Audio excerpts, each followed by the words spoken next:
Hola amigos, ¿qué tal? ¿Cómo estáis? Bienvenidos a una efeméride con historia. El 28 de enero de 1829, un delincuente llamado William Burke fue ejecutado públicamente en la horca y su cadáver fue diseccionado ante ese mismo público por un profesor de cirugía de Edimburgo. ¿Con qué fin? Pues con el fin de contribuir a la ciencia. Esto hoy en día sería un auténtico escándalo, pero en aquellos años, a finales del siglo XVIII y principios del XIX, la disección de los reos condenados a muerte era una práctica común. Las escuelas de medicina los utilizaban para las prácticas de sus alumnos en las clases de anatomía. Y en este ámbito, en medicina, el país puntero era Gran Bretaña. Pero cualquier fallecido no valía. El Acta de Asesinatos de 1752 estableció que todo asesino sentenciado a pena de muerte fuera diseccionado o colgado de cadenas tras su ejecución. Con esta legislación no se inventaba nada, porque ya en 1506 el rey Jacobo IV de Escocia permitió a la Compañía de Barberos y Cirujanos el acceso a 4 criminales ejecutados al año. Sin embargo, los hospitales y las escuelas de medicina eran muchas y, como veis, el número de cadáveres muy bajo. Así que en 1694 se permitió a los anatomistas de Edimburgo hacer uso de los cadáveres hallados en la calle, así como de los cuerpos de quienes sufrían muertes violentas, siempre y cuando nadie los reclamara. También fueron incluidos los suicidas, los bebés que morían en el parto y los cuerpos de niños abandonados. Toda esta legislación dio amparo legal a la actividad de recoger cadáveres para ponerlos a disposición de la ciencia. Pero, ¿quiénes se encargaban de recogerlos? Pues los llamados resurreccionistas. Estos desarrollaban su actividad en una laguna legal, porque legalmente los cuerpos no eran propiedad de nadie.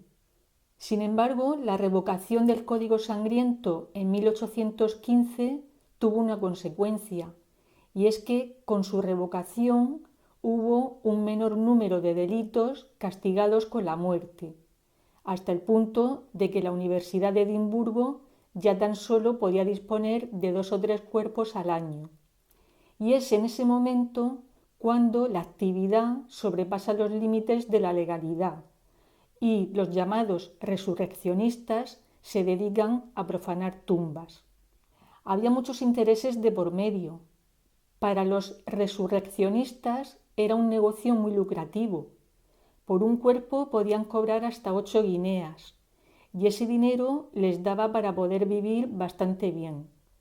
Pero es que si el cadáver pertenecía a un hombre, todavía se cobraba más, porque era perfecto para estudiar la musculatura.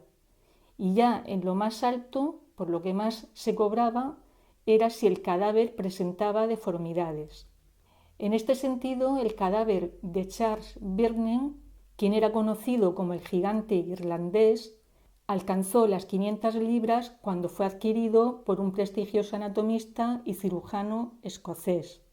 Igualmente se pagaban muy bien los cueros cabelludos con largas melenas o los dientes en buen estado, y la razón era que la gente los utilizaban como prótesis. Con estas posibilidades tan suculentas económicamente hablando, a los resurreccionistas no les importaba abrir los féretros de los pobres, de los esclavos negros, pero siempre querían más y más. Los parientes de los fallecidos en el seno de familias acomodadas tuvieron que tomar medidas extraordinarias para poder proteger a sus difuntos. Medidas como contratar servicios de seguridad durante el día y la noche que vigilara la tumba en cuestión, hasta que finalizara la descomposición del fallecido, ya que a partir de ese momento dejaba de ser útil a la ciencia. También se empezó a extender la costumbre de disponer rejas de hierro alrededor de las tumbas.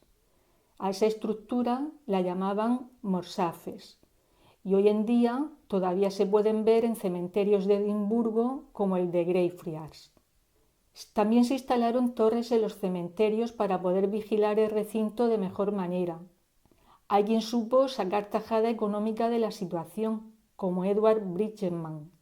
Esta persona era un fabricante de velas londinense y fue el inventor del ataúd de hierro con cierres de muelle. Con este dispositivo, los resurreccionistas no podían abrir la tapa. Además, los lados estaban unidos de tal manera que resultaba imposible separarlos para extraer el cadáver. La necesidad agudizó el ingenio y algunas personas colocaban un revólver que se accionaba mediante un mecanismo cuando se abría el ataúd o se levantaba el cadáver. También se ponía un collar de hierro atornillado al fondo del ataúd abrazando el cuello del cadáver. Ante tanto ingenio, los resurreccionistas también echaron mano de la imaginación. Así pagaban a mujeres para hacerse pasar por familiares y reclamar de esa manera un cuerpo de un asilo para pobres. Conseguían cadáveres de indigentes que eran arrojados en fosas comunes y lo tenían muy fácil porque esas fosas se mantenían abiertas hasta que estuvieran llenas. También robaban cuerpos de las morgues e incluso de viviendas particulares, prisiones y hospitales militares. Incluso contaban con la ayuda de una propia red de informadores. Entre ellos se incluían sacristanes, sepultureros, embalsamadores. Se llegó a sospechar de los propios profesionales de la medicina, de aquellos que luego empleaban los cadáveres en sus clases de anatomía. En especial se llegó a sospechar de Robert Knox.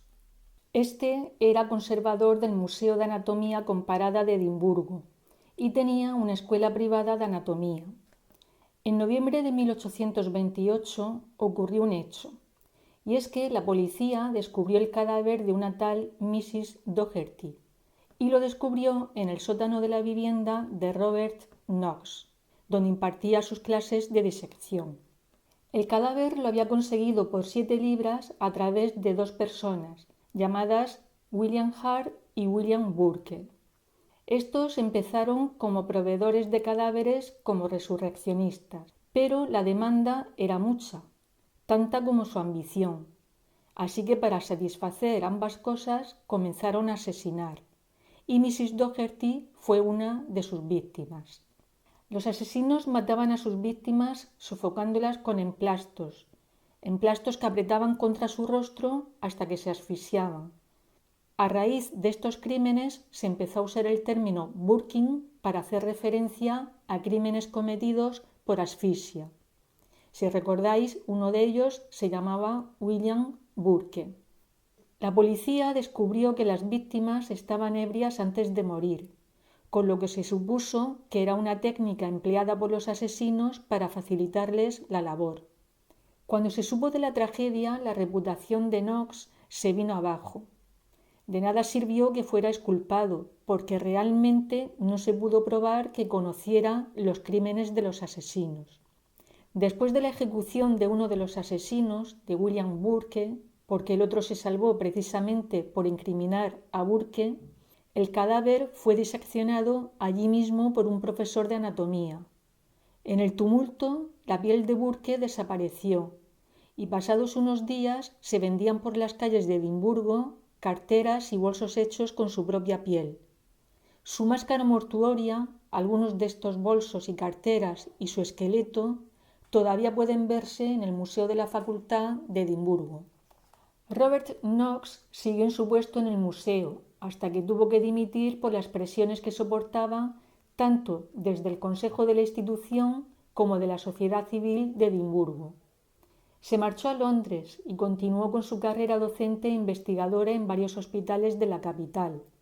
Sufrió un derrame cerebral el 9 de diciembre de 1862 y falleció 11 días después. Sobre este gran profesor e investigador siempre quedará la duda de si lo sabía o no. Pero Knox era un experto en la materia.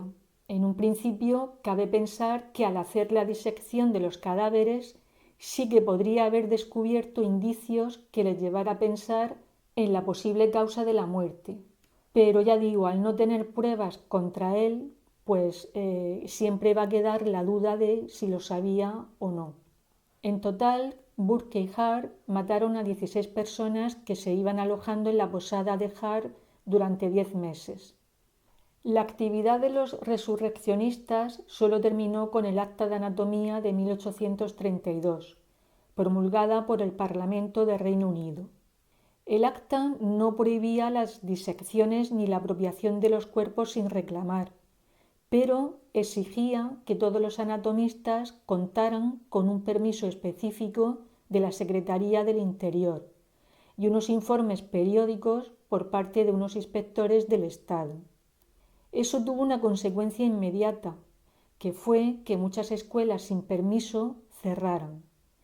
Y por otra parte, se garantizó el acceso legal de los anatomistas a los cuerpos que necesitaban, de tal manera que la oferta y la demanda se equilibraron, por lo que el mercado negro desapareció. Ya no hubo más asesinatos para proveer de cuerpos a las universidades. Además, quedó estipulada la donación de un cuerpo a la ciencia por parte del propio fallecido o de sus familiares. ¿Conocíais vosotros el oficio de los resurreccionistas? Si os ha gustado el vídeo, le podéis dar al me gusta y también os podéis suscribir a una efeméride con historia. Hasta el próximo día.